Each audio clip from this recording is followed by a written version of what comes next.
私にとっての森や川というと、人間の考えが及ぶこともないぐらいたくさんの生き物の関係性と、その絶妙なバランスが分かるような場所で、昔はその循環の中に人間が営み暮らしてきたんですけども、現代ではもう本当に人間は異物でしかなくなってしまったような状況です。でもこうやって森や川に入ることで、自分も人間として生き物としてその循環の中の一部であるっていうことを再確認できる場所、自然なくしては生きることができないというふうに感じられる場所だなと思っています。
亜州研究林は京都で一番長い由良川の源流域がすっぽりと保護されていて、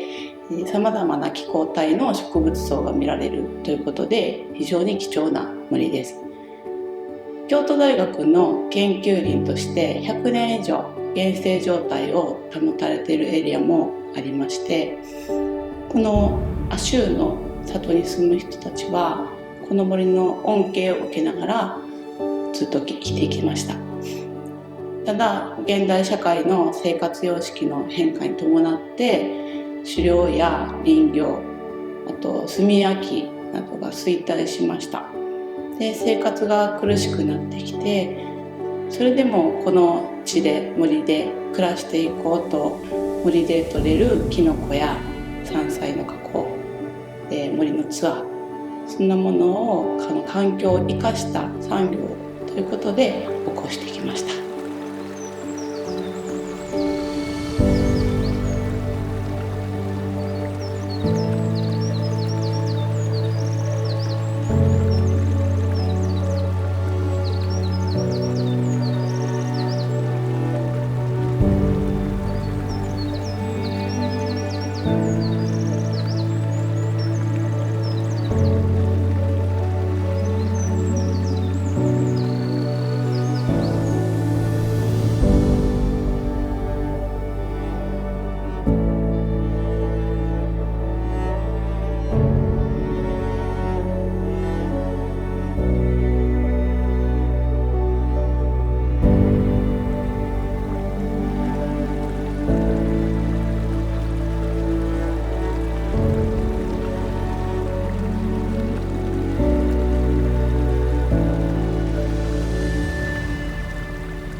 州は鹿が増えすぎたことで下層植生がもう消失してしまっています。で、土砂もそれで流出してまた砂防堰堤を作ったことなので、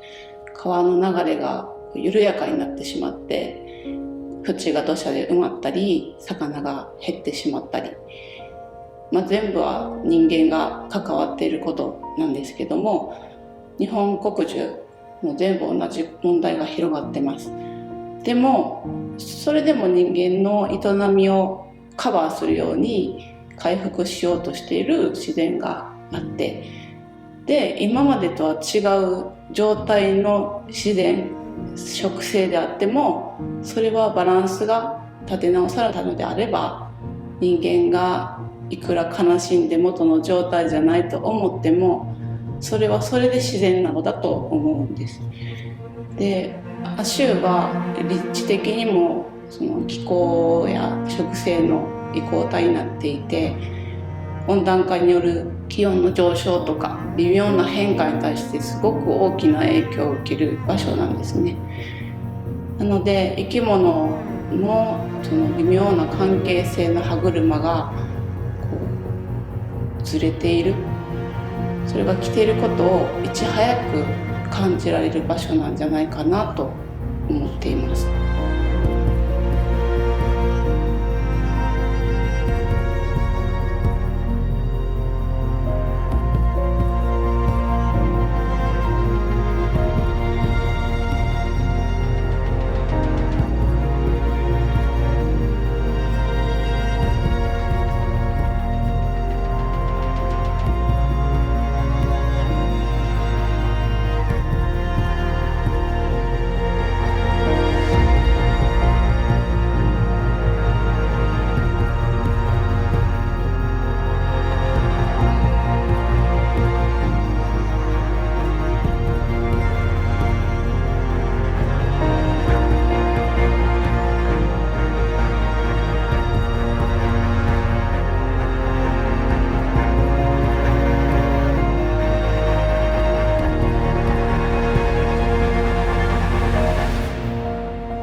私がこの亜州に移住した経緯ですけども、子どもの頃から自然が好きで、自然を守る仕事が何かできないかなと思った時に、幼少期のその自然体験がその後の自然を大切に思う心にやっぱり影響が大きいということを知って、で環境教育っていう言葉に興味を持ったんです。で亜州を訪れた時に、亜州のダム問題を発端とした亜州の自然を守り生かす会というのがあったんですが、それに何度か交流会に参加させてもらって、で地元の方が環境教育を行う NPO をまさに亜州で立ち上げるということを聞きまして、で職員としてこちらに移住することになりました。で私が移住した翌年に雄平さんが移住してきて、でこちらの亜州で出会って、日々子どもたちにどんな体験をさせてあげられるか、そればっかりを考えた日々で、一緒に仕事をして、結婚して今に至ります。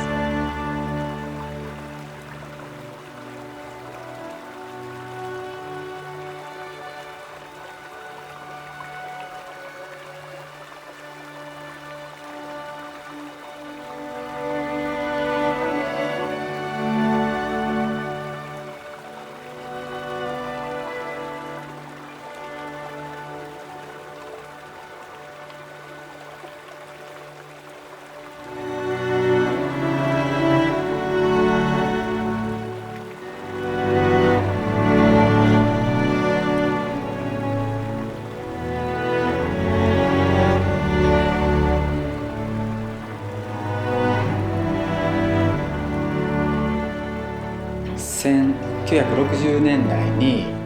亜州は、関西電力とダム建設の計画が上がったんですね。でただそれを地域の人を中心となって反対運動をして、守られたダムの計画は撤回されたっていう経緯がありまして、この森と川が先人たちによって守られてきた、その延長線上に私たちはいるので、当時の足湯の人たちはその自分たちの森や川を切り売りするようなことはしてはいけないという形で守られてきて、この森と川ですね、自然と共にこう生きていく道を選んだわけなので、今私たちもその森を案内させてもらったりとか、ここでできたキノコとか獣肉とか野菜を食べて、ここで糧を得ているわけですから、その森とか川が、こう新幹線が通ることによって、良くなるわけがないですよね。